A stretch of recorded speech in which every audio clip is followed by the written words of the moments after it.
What's up, guys? I feel like I'm always starting these videos at a gas station. I just put almost $20 in here.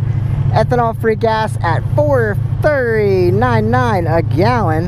That's pretty pricey, but I like to run ethanol free, especially in these old girls that don't get ridden every day. Yeah, 20 bucks. So I was gonna take the fun way home, but since I needed gas, we gotta take the not as fun way home. So anyway, here we go. That's gonna be it. Gotta make sure we don't get run over, make sure our seatbelt's on, and hit the road.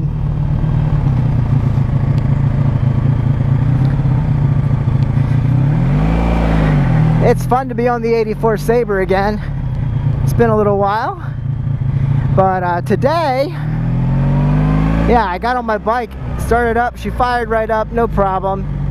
Really never a problem starting this bike. I'm gonna say today our discussions are gonna be about reliable vehicles. There's a Raptor in front of me. Seems kind of low. Doesn't seem like it's jacked up like they usually are. Alright, here we go. We gotta make some hay. Get on the move here. I don't know which way is gonna be faster. This lane or the other one. Alright, we gotta take care and be careful out here because we don't want to get into a shenanigan. So we're gonna fly along. This thing did fill to the top, I guess. Looks like I have one more bar, but I couldn't put any more gas in there. So that's probably completely full. If you can see it, we're in second gear. I got the clutch in. It is a hydraulic clutch, if you didn't know. 1984 Honda Sabre. We have the tank bag on here today because I don't have a backpack and I had to grab some stuff. So I got my wallet in there. Make sure I closed it. Yeah, it's closed. Alright. So I got my wallet in there. My phone was dead almost, so I got my charger in there. And yeah, we gotta try and fly here. I got places to be. So let's talk about reliable vehicles. Reliable. If you are a constant watcher of the channel, you'll know that I was working on my green Chrysler Grand Caravan, and you'll probably say it's a Chrysler, so it's definitely not reliable. How could that be reliable? Well, we did the spark plugs on it, we cleaned some stuff, it ran great for 4 days.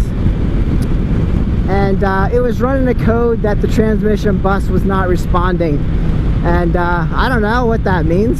A lot of times if you run a van after you let it sit for a while, it needs to work out some bugs, and then it just fixes itself, no problem. Well, in this case, that did not happen. It was running just fine, shifting just fine, no transmission bus messages. But it was still throwing the code, so no big deal. I'm running home Friday night in that van, and all of a sudden, transmission just stops responding. I don't know. So, if I turn off the car and turn it back on, put it back in drive, it drives for a few seconds. And then it just cuts out. No transmission. So everything was good up until then. So I had it towed to a shop, and the friendly mechanic, he looked at it for me. He said, well, because it's not communicating with the other computers, we can't really diagnose it without really digging in and removing components and finding out what the problem really is. Sorry, I haven't talked all day. So without that, it's going to be very, very pricey to go through because my computer's not telling me what the problem is. So I discussed it with him, told him what I did to it and where I was at with it. And he said, hey, you know, you might be able to track this down quicker than I do because of what you have done already. And I told him there were some issues with the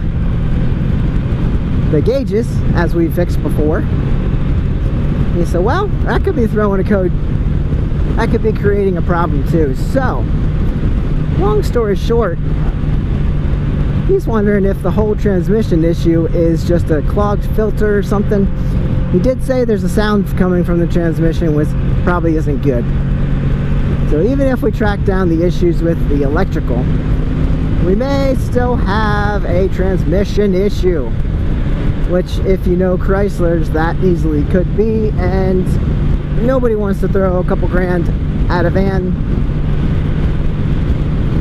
from 1997. She's an old girl. She was running great. I don't know what to do. So anyway, I gotta tow that back to my place so I can mess with it a little bit and at least get it for sale or whatever. But anyway, in the meantime, we're on an 84 Honda Sabre. Sorry guys, 84 Honda Sabre V65. And this is going to be a tricky ride because I can't really go much faster than the cars in front of me on these roads, unfortunately. But anyway, the whole reliable vehicle, I work in cars, so I see new cars in shops all the time with issues. So guys, what is actually a reliable car these days? I like to buy old stuff, and I guess I just basically run them till they don't, and the older cars just have minor issues got to work with. Like for a while I was driving a van that the driver's window didn't go up and down. It just could have been fixed, but it's not worth it to me to put the money into it. Usually my cars don't have AC because the AC is busted or it doesn't have it at all. As far as the old Ford, I'm running it with rattle from the water pump, and it hasn't gone yet. It hasn't gone out, but I have a new water pump to put in, so I just need to go ahead and do it because I know that's the problem, and we don't want it to burst and then be stranded or freeze up and take my belt with it, because that's a pretty good belt on there now.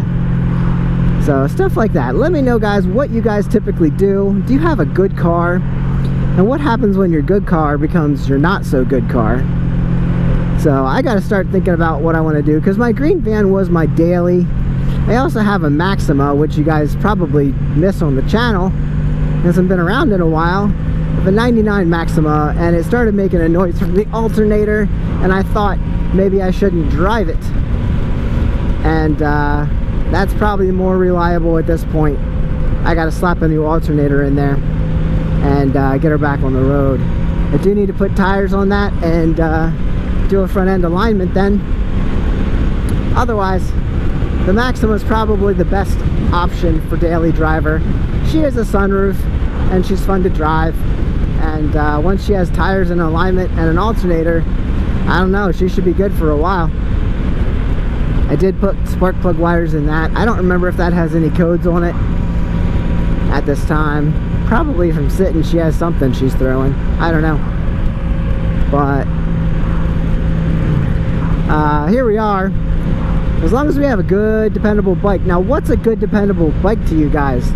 Like my 84 Sabre usually does everything I need her to do without complaints. So is this a reliable bike? She hasn't done a whole lot to make me sad or to leave me stranded. Now, as I'm fixing bikes, you know, you get all kinds of different things, and I usually just fix parts until they're fixed. I usually don't dig into things and change things out that are working. So that would be the better option, to do that before they fail me. Gotta love waving to other bikers, guys. Make sure you do that. And don't discriminate. Discriminate? Don't discriminate. Oh, you gotta stop on this dime. I could sweep past them. Oh gosh. Somebody's not paying attention behind me here. And I'm not in gear. Oh, I could have been dead just now. Guy behind me didn't know we were stopping and he skidded. Jeez, that's great. So anyway, I did my part. I stopped. I'm glad I didn't get creamed. No fun getting that on camera. So my reliable vehicles tend to be taken out by accidents. This one has been wrecked twice. Still reliable, guys. Still reliable. So anyway, V65 Sabre. We talked about this on the channel. If you need specs and stuff, go ahead and go back and watch other videos, POVs on this bike. She's a blast to ride. She sounds so cool. When I fired her up, man, she growls. There's a lot of power wrapped up in this V65 Sabre. Now, go back to when I bought her. She was $1,000, running, driving, ready to go. Didn't really, no, I didn't have to do anything to her. I went and picked her up because I didn't have a ride home. So, picked her up, brought her home in the trailer, and she's been one of my favorites. She's not let me sit. So, anyway, the guy behind me is probably thinking I didn't even know I came so close to being hit. I guess you gotta, I always say I watch behind me, but I guess you really can't always judge what's happening behind you. Stuff happens fast ahead of you and behind. So I don't know. Cars are a pain in the butt. It's almost like owning a pet. You buy a pet knowing you're gonna have to take it to the vet. You're gonna have to feed it. You're gonna have to maintenance it, and you're gonna have to put it down at the end of its life. Same with a car.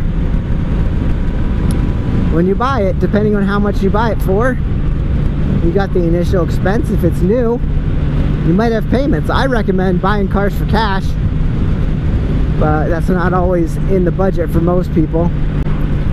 It's not always in the budget for me either, but you know, that's a smart way to do it. Then you have less of an expense throughout the life of the vehicle. But yeah, you buy it, you have maintenance, oil changes, coolant changes, flushes, spark plugs when it gets up in the age. Those tend to last 100 to 200,000 miles anymore, but still. Spark plug wires, PCM valves, this and that, transmission, fluid changes, all those things, tires, brakes, all this stuff that you gotta do. But in the end, all that money you put out, like I put thousands of dollars into this green van. I didn't expect to do that. I bought it for 800 bucks, and it ran, and I took it in for inspection, and they said, the second inspection I took it for, Pennsylvania has yearly inspections, they said it had to be rebuilt in the frame because it was rusting out. I didn't know that, but it happens. What else did I have to do? Oh, shocks and struts were bad. One of the shocks actually broke in half. There was a crack in it, so driving that thing was a mess. So I've got money in frame restoration, I've got shocks and struts, and now I may have a transmission that's shot. What do? Do you fix the transmission and hope the engine doesn't fail you? Or you find something else for 800 bucks and start all over? I got about, I don't know, 30,000 miles out of it. It's pretty good for $1,000. Right? I mean,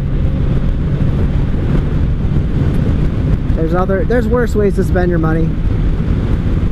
And I learned a lot in the process, right? Cats, cats, cats. Yeah, I'm sorry, we're on the same route that we usually are, but it's fine. At least I have you guys to talk to. So anyway, yep, got the tank bag out here, and we're flowing with the traffic here, and I almost got rear-ended. You guys probably heard that. I don't know. I heard it. I looked back and the guy was on the shoulder, so that's not great. Thank God that I'm still living, breathing. Yeah, for as many times as I wrecked this, I probably would have been fine. I don't know, might have been crushed between the two cars, but those are the risks we take on a motorcycle, isn't it? A lot of wrecks are not rider error. So reliable vehicles, rely on yourself. Guys, get out and ride, and I will see you on the next one. Stay safe out there.